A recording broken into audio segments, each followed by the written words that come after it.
유엔이 진행 중인 여성폭력 추방 캠페인에 탈북 여성들이 참여해 군대 내 성폭력 등 북한 여성들이 겪고 있는 여러 폭력 피해를 알렸습니다.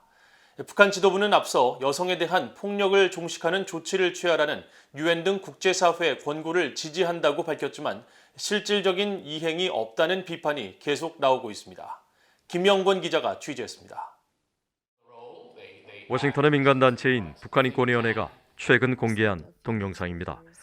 유엔이 지난주에 시작한 젠더 기반 폭력 추방을 위한 16일의 캠페인을 맞아 미국에 사는 북한 여군 출신 탈북 여성 제니퍼 씨가 북한 여군들이 겪는 성폭력 등 열악한 실태를 증언한 겁니다.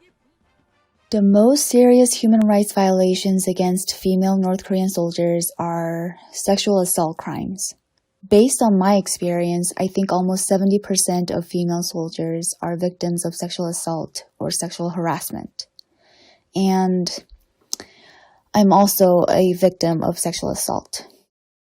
김 씨는 23살 때 부대 정치군관으로부터 강압적으로 성폭행을 당해 임신했고 이후 마취도 하지 않은 채 강제 낙태 수술까지 받았다고 말했습니다. 노동당 입당 결정 등 막강한 권한을 가진 정치군관의 요구를 거부할 경우 자신의 미래가 송두리째 날아가기 때문에 이런 수모를 감내해야 했다며 그 상처와 고통은 지금도 자신을 괴롭히고 있다고 밝혔습니다. 영국에서 북한인권운동가로 활동하는 탈북민 출신 박지현 씨도 지난주 유엔 여성기구 영국 국가인권위원회와 영국 여성단체 전국연맹이 시작한 젠더 기반 폭력 추방을 위한 16일의 캠페인 발대식에 참석해 자신도 겪었던 인신매매의 악몽 등 북한 여성들이 겪는 여러 피해를 증언했습니다.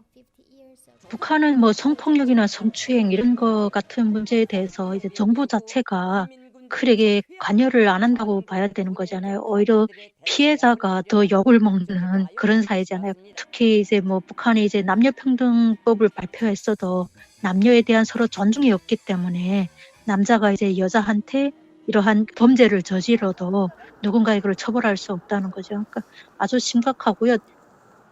박지현 씨는 그러면서 북한 남성들이 남아프리카 공화국을 민주화로 이끈 넬슨 만델라 전 대통령의 부인이자 인권운동의 대모로 알려진 위니 마디키잘라 만델라 여사의 말을 기억하길 바란다면서 한국 정부와 국제사회가 성인지 감수성과 성폭력 등 모든 형태의 폭력에 대해 인권의식이 없는 북한 주민들에게 교육적 차원의 외부 정보를 적극 보내야 한다고 강조했습니다.